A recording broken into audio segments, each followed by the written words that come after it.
Hello friends, मेरा नाम है शशांक सिंह और आप देख रहे हैं मेरा यूट्यूब चैनल। तो आज का जो टॉपिक है जिसके बारे में हम बात करेंगे वो है हमारा इंडस्ट्रियल सेक्टर। लास्ट वीडियो में हम लोगों ने पढ़ा था एग्रीकल्चर सेक्टर के बारे में, यानी कि जो हमारी इकोनॉमी के तीन सेक्टर्स होते हैं ना। तो जैसा पहला प्राइमरी सेक्टर यानी कि एग्रीकल्चर सेक्टर, जिसके बारे में हम जान चुके हैं कि ब्रिटिश टाइम पीरियड में किस तरीके से एग्रीकल्चर सेक्टर का डाउनफॉल देखने को मिला, zamindari system, permanent system, revenue system. ठीक है ना।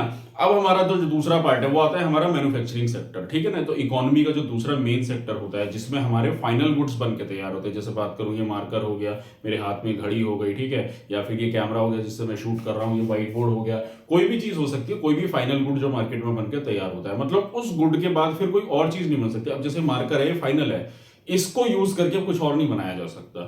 ठीक है ना। लेकिन जैसे मैं बात करूं आटे की, तो आटे से क्या बन सकती है? रोटी। गेहूं से पहले आटा बनेगा, फिर आटे से रोटी बनेगी। तो आटा जो है वो हमारा, वो सॉरी रोटी जो है वो हमारा फाइनल गुड हो गया। ठीक है ना। तो ये जो फाइनल गुड या फिर हम उसको फिनिश गुड भी कहते हैं इकोनॉमी में।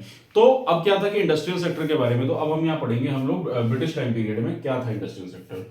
तो स्टार्टिंग में हम लोगों ने क्या पढ़ा था कि हमारी जो इकोनॉमी थी बहुत बढ़िया थी। मैन्युफैक्चरिंग सेक्टर जो था, यानी कि जो फाइनल गुड्स थे, जो सबसे ज्यादा कौन सी इंडस्ट्री सेटअप थी? हैंडीक्राफ्ट की। ठीक है ना। हैंडीक्राफ्ट, उसमें काफी सारी चीजें थी, पोट्री थी, बर्तन बनाना और बाकी सारी मूर्तियां बनाना, ऐसी चीजों में हम लोगों का बहुत ही ज्यादा इसमें कंट्रीब्यूशन था और उसकी डिमांड जो है पूरे वर्ल्ड वाइड लेवल में थी। ठीक है ना। लेकिन ब्रिटिशर्स का यहाँ पे क्या टारगेट था? तो ब्रिटिशर्स का टारगेट था कि हम लोगों से मैक्सिमम रॉ मटेरियल लेकर हमें फाइनल गुड्स सप्लाई कर देना। तो ये कॉन्सेप्ट क्या था? तो चलो शुरुआत करते हैं इस वीडियो से। तो देखो, India became an exporter of raw material and importer of final goods. ठीक है। तो बेसिकली क्या था कि भाई देखो, हम लोगों से रॉ मटेरियल ले रहे थे, तो हम लोग ज्यादा से ज्यादा रॉ मटेरियल को एक्सपोर्ट कर रहे थे। चलो ठीक है, अच्छी बात है, हम लोगों का एक्सपोर्ट बढ़ रहा था। लेकिन फिर उसका इम्पैक्ट ये पड़ रहा था कि फिर वो जो हमसे रॉ मटेरियल लिया जा रहा था, उस रॉ मटेरियल का इस्तेमाल करके वो फाइनल गुड्स और सस्ते दामों में उल्टा हमारे इंडिया में बेचे जा रहे थे। तो हम लोग क्या कर रहे हैं कि जो फाइनल गुड्स हमारे यहाँ जो इंडिया में ऑलरेडी बिक रहे थे, एग्जाम्पल के तौर पे जैसे मैंने बताया था कि मान लीजिए हम लोगों ने, मैंने लास्ट वीडियोस में जैसे मैंने रोटी का एग्जाम्पल दिया था कि हम लोग आटा जो है प्रोड्यूस करते हैं या हम लोग गेहूं प्रोड्यूस कर रहे हैं। अब हम लोग गेहूं से क्या बनाएंगे? फाइनल गुड हमारी रोटी बन के तैयार होगी। और हम लेकिन क्या कर रहे हैं कि गेहूं जो है बाहर भी इंपोर्ट कर रहे हैं, सॉरी एक्सपोर्ट कर रहे हैं, और हम बाहर से बन के जो रोटी आ रही है वो खा रहे हैं। एक एग्जाम्पल के तौर पर समझिए, और हम घर पे बना के रोटी नहीं खा रहे हैं, तो क्या होगा? मार्केट में हम लोगों का क्या होगा? वेल्थ का जो है वो ड्रेन हो जाएगा। हमारी जो इकोनॉमी का जो पैसा है वो सारा का सारा इंटरनेशनल मार्केट में चला जाएगा। और वही हो रहा था ब्रिटिश टाइम पीरियड में। तो ब्रिटिशर्स ने दिमाग लगाया कि करना क्या है कि इनके पास रॉ मटेरियल की कमी नहीं है इंडियंस के पास, और हमारे पास क्या नहीं है? रॉ मटेरियल नहीं है, लेकिन हमारे पास बड़ी बड़ी फैक्ट्रीज है, बड़ा बड़ा सेटअप है। तो हम जल्दी टाइम पीरियड में मैक्सिमम जो प्रोडक्ट है उसको प्रोड्यूस कर सकते हैं। तो उन लोगों ने प्रोडक्ट्स को प्रोड्यूस करना शुरू करा और हमारे इंडिया में प्रोड्यूस करना शुरू करा, और उससे क्या होगा कि फिर हम लोगों ने भी इंपोर्ट करना शुरू करा। अब जैसे आज के डेट में एग्जांपल लो, आप चाइना का एग्जांपल। चाइना सबसे ज्यादा प्रोडक्शन में, सबसे हाईएस्ट ग्रोथ में है जीडीपी में। वो क्या करता है? सस्ते सस्ते प्रोडक्ट बनाता है और हमारे इंडिया में इंपोर्ट करने लग जाता है, और हम लोग भी खरीदने लग जाते हैं। हम लोग थोड़ी ना, हमारे अंदर कोई देशभक्ति आती है कि नहीं जी चाइना हमारा दुश्मन है, हम चाइना से नहीं खरीदेंगे। लोग तो खरीद रहे हैं, लोग मैक्सिमम लोग इंपोर्ट कर रहे हैं आज भी चाइना के साथ जो हमारे रिलेशन है। और फिर भी चाइना से ऐसे काफी सारे प्रोडक्ट्स हैं जो आज भी इंपोर्ट होते हैं, जो इंडिया में बनते भी नहीं है, वो चाइना से इंपोर्ट होते हैं। बहुत सारी चीजें, इवन आयरन इंडस्ट्री की बात करूं मैं, आयरन के जो लोहे का जितना भी सामान होता है ना, वो मैक्सिमम जहां तक चाइना से ही इंपोर्ट होता है। बड़े बड़े स्पेयर पार्ट्स हो गए, ठीक है ना, और छोटे छोटे जो चाइनीज प्रोडक्ट होते हैं वो भी सारे, और ये सारे चीप रेट में होते हैं, तो इजीली अवेलेबल हो जाते हैं, हम लोग खरीद लेते हैं। तो बाहर से तो उनको फायदा ही होगा ना। तो वही करा ब्रिटिशर्स ने हमारे इंडियन इकोनॉमी के साथ। और इसके चलते हुए क्या होता है फिर कि जैसे जो हमारी एक ही तो इंडस्ट्री थी, हैंडीक्राफ्ट की इंडस्ट्री, उसमें भी डाउनफॉल देखने को मिलता है। अब हैंडीक्राफ्ट का सब्स्टिट्यूट बना के मार्केट में बेच दिया। जैसे आईफोन की बात करें, आईफोन एक फोन आया था, तो अब लोग, जैसे आईफोन की भी नहीं, उससे पहले की बात करता हूं मैं, जब फोन का एक ट्रेंड आया था, जब फोन में जैसे म्यूजिक सिस्टम आया था, जैसे एम्पलीफायर था, रेडियो था, एफएम था, कैमरा आया था सिस्टम, ठीक है। तो सैमसंग था, जैसे एक फोन आया था, ठीक है ना, तो सैमसंग का, तो उसका सब्स्टिट्यूट क्या करता था? चाइना ने उसका एक डुप्लीकेट वर्जन निकाल दिया जिसमें हाई स्पीकर हुआ करता था, कैमरा हुआ करता था। तो और वो सस्ता भी था। तो फिर सस्ती चीज को लोग, अगर सस्ती चीज में भी वो सारी क्वालिटी मिल जाएगी तो फिर महंगी चीज इंसान क्यों खरीदेगा? ठीक है ना। तो वो लोगों ने क्या करा? मैक्सिमम प्रोड्यूस करके उससे अपना प्रॉफिट निकाल लेते, कॉस्ट की सेविंग हो जाती थी, और इंडिया में बेचने लग गए। और इस तरीके से फिर क्या हुआ? हैंडीक्राफ्ट के भी जो सब्स्टिट्यूट वो बना बना के बेचने लग गए। तो हमारी जो हैंडीक्राफ्ट की इंडस्ट्री थी उसका भी डाउनफॉल हुआ, और उसके चलते हुए क्या होता है? इंडिया में बेरोजगारी देखने को मिलती है। क्योंकि क्या होता है ना कि इंडस्ट्रीज जो होती है, जो जितनी ज्यादा सेटअप होंगी, वो कहीं ना कहीं एम्प्लॉयमेंट जनरेट करेगी। अब अगर वो उन्हीं का ही डाउनफॉल हो जाएगा तो अनएम्प्लॉयमेंट देखने को मिलता है, तो बेरोजगारी देखने को मिली फिर इंडिया में इसके चलते हुए। तो उन्होंने क्या करा, पहले तो एग्रीकल्चर को बर्बाद करा और साथ ही साथ फिर मैन्युफैक्चरिंग सेक्टर को भी उन्होंने बर्बाद करना शुरू करा, जस्ट बिकॉज ऑफ अपना प्रॉफिट कमाने के लिए ब्रिटिशर्स ने। ठीक है, फिर क्या होता है उसके बाद, फिर आता है हमारा, तो यह मैंने आपको बताया कि जैसे चीप इंपोर्ट गुड्स थे, जो अभी मैं आपको बात कर रहा था कि जो इंपोर्टेड गुड्स थे वो सस्ते हुआ करते थे। ठीक है ना, वही मैंने डिटेल यहाँ पे लिखी हुई है। अब हम लोग आगे बढ़ते हैं।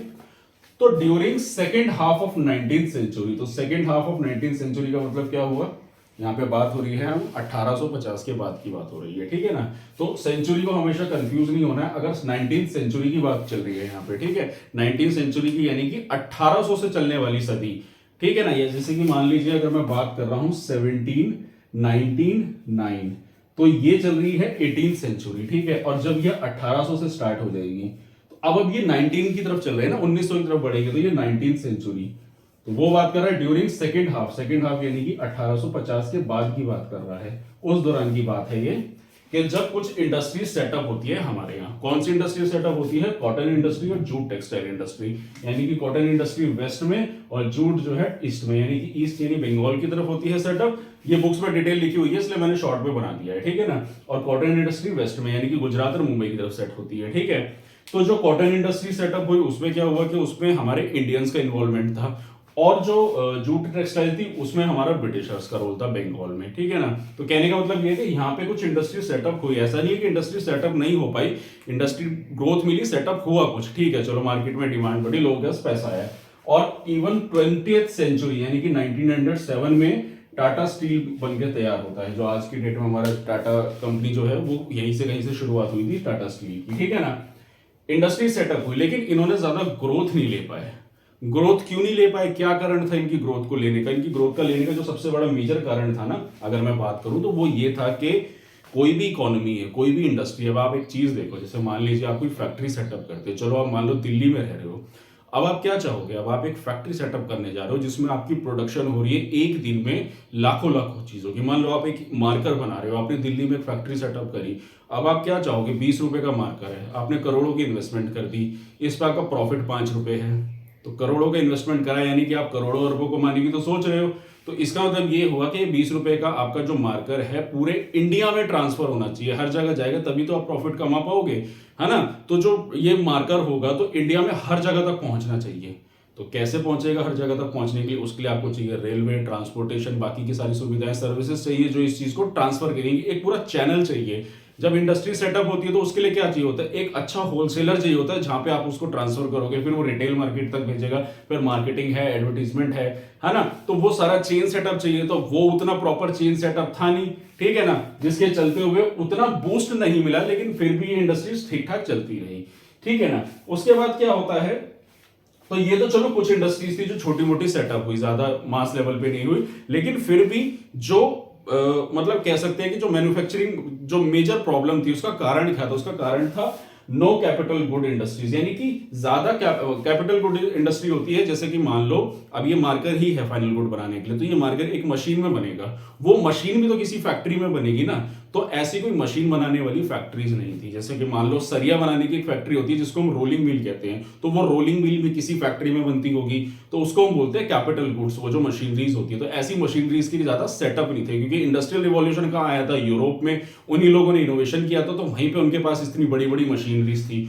वो मशीनरीज को उन्होंने कभी भी इंपोर्ट नहीं करा हमारे देश में, क्योंकि उनको पता था कि अगर ये इंडियंस के हाथ लग गया तो ये अपनी प्रोडक्शन खुद की स्टार्ट कर देंगे। ठीक है ना, तो ये एक सबसे बड़ा मेजर रीजन था कि ज्यादा फैक्ट्रीज सेटअप नहीं हो पा रही थी, इकोनॉमिकल डेवलपमेंट नहीं हो पा रहा था। ठीक है, तो इसलिए कुछ ही जो फैक्ट्रीज थी, जैसे कॉटन, अब कॉटन का क्या था कि देखो कॉटन जो है हमारे इंडिया में सबसे ज्यादा उग रहा था, तो उसका फायदा उठाया हमारे यहाँ वेस्ट के लोगों ने, यानी कि गुजरात और मुंबई में, वहां पे छोटी छोटी मिल्स सेटअप कर दी गई। ठीक है ना, और बाकी तो जूट टेक्सटाइल पे उन्होंने अपनी मोनोपोली ले ली। ठीक है ना, अब एक चीज और भी थी कि वो लोग अपनी मोनोपोली लेते कि नहीं नहीं जूट सिर्फ हम ही उसमें उसका प्रोडक्शन करेंगे, तो ये भी एक ब्रिटिशर्स अपनी मोनोपोली सेटअप करते थे। मोनोपोली क्या होता है कि बस एक इंसान को उसकी प्रोडक्शन करने की पावर मिल जाती है। जैसे आज के टाइम में जियो की बात करें, अब आज के डेट में अगर आप टेक्निकली देखोगे, कंप्लीटली तो नहीं कहूंगा, लेकिन इंटरनेट की जो मोनोपोली है वो जियो के पास है, और कोई इंटरनेट सर्विस इतनी कहां सक्सेसफुल है आज की डेट में, हर कोई इंसान जियो ही ले रहा है और उसी के इंटरनेट सर्विसेज का फायदा उठा रहा है। ठीक है ना। तो इस तरीके से जो बेसिकली क्या था कि जो इंडस्ट्रीज थी उसको ये सबसे बड़ा नुकसान हो रहा था। उसके बाद आते हैं, तो जैसे अभी आपको बताया ना मैंने कि नो कैपिटल गुड्स इंडस्ट्री, दूसरा मैंने आपको बताया होलसेल डिस्ट्रीब्यूशन नॉट अवेलेबल, और जिसके चलते हुए जीडीपी गिरती हुई दिख रही थी। ठीक है ना, यहां तक हो गया। अब लास्ट में एक पॉइंट और आता है जिसमें मैं आपको बताऊंगा कि no public sector only railway, power generation, communication, ports and some of the other departmental undertakings. अब ये पब्लिक सेक्टर्स क्या होते हैं? देखिए, पब्लिक सेक्टर्स का काम होता है, वो बेसिकली पब्लिक सेक्टर्स वो इंडस्ट्रीज होती हैं जो सरकार के द्वारा चलाई जाती हैं। ठीक है, उनकी इंपॉर्टेंस क्यों होती है इतनी? कुछ होती है जैसे प्राइवेट इंडस्ट्रीज होती है, कुछ होती है पब्लिक सेक्टर, यानी कि जो सरकार के द्वारा इंडस्ट्रीज चलाई जाती है। जैसे अब होता क्या है कि पब्लिक सेक्टर इंडस्ट्रीज में जैसे रेलवे, पावर जनरेशन यानी कि बिजली बनाने के विभाग हो गए, टेलीफोन हो गया, पोर्ट्स हो गए यानी कि जो हमारे शिपिंग इंडस्ट्री होती है, अदर डिपार्टमेंटल अंडरटेकिंग, ये ब्रिटिशर्स ने अपने फायदे के लिए इस्तेमाल करा, अपनी ट्रेडिंग के लिए इस्तेमाल करा। ठीक है ना। अब मान लीजिए ब्रिटिशर्स का कोई माल आया जो इंडिया के बाहर से आया, ब्रिटेन से आया, वो आया हमारे इंटरनेशनल पोर्ट पे आके रुक गया, मुंबई हो गया या कलकत्ता साइड हो गया, फिर वहां से ट्रेन के रास्ते, रेलवे के रास्ते पूरे इंडिया में चैनलाइज किया जाएगा उसको अपना प्रोडक्ट। तो इसलिए उन लोगों ने रेलवे जो है वो तो थी, देन तो हमारे ब्रिटिशर्स की थी, लेकिन उनका उसमें अपना पर्सनल बेनिफिट था, इसलिए रेलवे को लॉन्च किया। तो इसलिए सिर्फ उन्हीं के काम की चीजें थी, रेलवे हो गया, पावर जनरेशन, बिजली, क्योंकि बिजली का इसलिए था ना क्योंकि भाई उन्होंने अपनी छोटी छोटी फैक्ट्रीज लगाई थी तो उनको बिजली का सेटअप चाहिए था। उसके अलावा कम्युनिकेशन, फोन पे बात करना है, पोर्ट्स हो गए। ठीक है ना। तो ये सिर्फ अपने बेनिफिट के लिए उन्होंने कुछ इंडस्ट्रीज लगाई, लेकिन कुछ ऐसे पब्लिक सेक्टर्स होते हैं जिसमें कहीं ना कहीं जनता का फायदा होता है, वैसी कोई पब्लिक सेक्टर एंटरप्राइजेस उन्होंने सेटअप ही नहीं करी, जैसे कि जिसमें प्रोडक्शन हो सके, जिसमें मैक्सिमम एम्प्लॉयमेंट मिल सके। क्योंकि पब्लिक सेक्टर एंटरप्राइजेस एक बहुत मेजर रोल प्ले करती है किसी भी देश की इकोनॉमी को बेहतर चलाने के लिए। ये बात मैं इसलिए कह रहा हूं क्योंकि इसके कुछ रीजंस है कि देखिए, पब्लिक सेक्टर एंटरप्राइजेस होती है ना, तो वो कहीं ना कहीं मेजर रोल प्ले करती है एम्प्लॉयमेंट जनरेट करने के लिए, इकोनॉमिकल डेवलपमेंट के लिए। क्योंकि प्राइवेट सेक्टर इकोनॉमी जो होती है उसका एक स्टेबल प्राइस सेट होता है जो कहीं ना कहीं इकोनॉमिक ग्रोथ में बहुत मेजर रोल प्ले करता है। जैसे आज की डेट में बात करूं, बैंकिंग सेक्टर हो गया, LIC हो गया, JIC हो गया, ठीक है ना, या फिर इंजीनियर्स इंडिया लिमिटेड हो गया, गेल हो गया, बेल हो गया, ये सारे प्राइवेट सेक्टर अंडरटेकिंग है जिसका एक बहुत ही मेजर कॉन्ट्रीब्यूशन है हमारे इंडियन इकोनॉमी में। उसके अलावा बात करूं जैसे कि सब्स्टिट्यूशन ऑफ इंपोर्ट्स, ये सबसे इंपॉर्टेंट पॉइंट है कि जो इंपोर्ट गुड्स हुआ करते हैं ना, उसका एक मेजर सब्स्टिट्यूट होता है हमारा पब्लिक सेक्टर अंडरटेकिंग। अगर मान लो कोई भी सरकारी प्रोडक्ट बनाने वाली कोई कंपनी बनकर तैयार हो जाती है तो वो इंपोर्ट गुड्स जो होते हैं ना उसको कम्पीट कर सकती है, क्योंकि सरकार के सब्सिडीज होते हैं उसमें, तो ऑब्वियसली उसके प्राइस जो है वो सस्ते देखे जाएंगे, तो कहीं ना कहीं फिर वो जो इंपोर्टेड गुड्स होता है उसको एकदम ओवरटेक कर देती है चीजों को। ठीक है। उसके अलावा बात करूं इंप्रूविंग प्रोसेस, कंटिन्यूस इंप्रूवमेंट होती रहती है उसमें। फिर उसके अलावा इंफ्रास्ट्रक्चर हो गया, रीजनल डेवलपमेंट हो गया, ये सारे रोल प्ले करता है पब्लिक सेक्टर एक देश की इकोनॉमी को चलाने के लिए। और उस पे ब्रिटिशर्स का कोई ध्यान नहीं था, उन्होंने सिर्फ बेनिफिट देखा अपने लिए, तो इसलिए उन्होंने सिर्फ railway, power generation, communication, ports, ऐसी चीजों पर ध्यान दिया जिसमें सिर्फ उनका फायदा होना। तो कोई प्रोडक्शन वाली कोई इंडस्ट्री उन्होंने सेटअप करी ही नहीं। बस ये एक दो इंडस्ट्री सेटअप होती है लेकिन कोई इकोनॉमिकल कंट्रीब्यूशन उनका नहीं होता है। और सबसे बड़ी मार जो उस हमारे देश की इकोनॉमी में मारी थी वो थी हमारा कि हमको इंपोर्टर बना दिया फिनिश्ड गुड का और एक्सपोर्टर बना दिया रॉ मटेरियल का। ये जो मेजर मार हमारी इकोनॉमी पे पड़ती थी। तो ये था टॉपिक दूसरा वाला जिसमें मैंने आपको बताया हमारा इंडस्ट्रियल सेक्टर के बारे में। पहले मैं एग्रीकल्चर सेक्टर के बारे में बताया, फिर मैंने आपको बताया इंडस्ट्रियल सेक्टर का किस तरीके से उस जमाने में ब्रिटिशर्स ने कैसे हमारी इकोनॉमी को एकदम खराब कर दिया था मैन्युफैक्चरिंग सेक्टर में भी। ठीक है ना। तो ये था मेरा टॉपिक। अब हम अगली वीडियो से फिर हम पढ़ेंगे अब हमारा फॉरेन एक्सचेंज और फॉरेन ट्रेड के बारे में थोड़ा जानेंगे कि किस तरीके से कैसे ट्रेडिंग हुआ करती थी, क्या क्या चीजें हुआ करती थी। ठीक है ना। तो आई होप आपको टॉपिक अच्छे से समझ में आ गया होगा। कोई भी डाउट है या कोई भी अभी भी आपको लग रहा है कि इसमें कोई चीज समझ में नहीं आ रही, क्योंकि मुझे पता है इकोनॉमिक्स में थोड़ा सा ना हमेशा डाउट स्टूडेंट्स का बना रहता है, तो वो कोई भी चीज होती है ना तो आप उसको मेरे कमेंट सेक्शन में मेंशन कीजिएगा, रिप्लाई आपको 100% मिलेगा। और कोई एक्स्ट्रा वीडियो चाहिए इस टॉपिक से रिलेटेड तो वो भी मैं बना सकता हूँ। ठीक है ना। तो आई होप आपको चीज अच्छे से क्रिस्टल क्लियर होगी। तो यही था मेरा आज का टॉपिक। तो अगर आप लोगों को मेरा काम पसंद आ रहा है, अगर आप लोगों को मेरी वीडियो अच्छी लग रही है तो मेरे चैनल को सब्सक्राइब कीजिए, मेरी वीडियो को लाइक कीजिए, मैक्सिमम लोगों तक इस वीडियोस को प्लीज शेयर कीजिए और कमेंट में कोई भी सजेशन या कोई डाउट है वो आप पूछ सकते हैं। तो आज के लिए इतना ही, मिलते हैं नेक्स्ट वीडियो में। Thank you very much.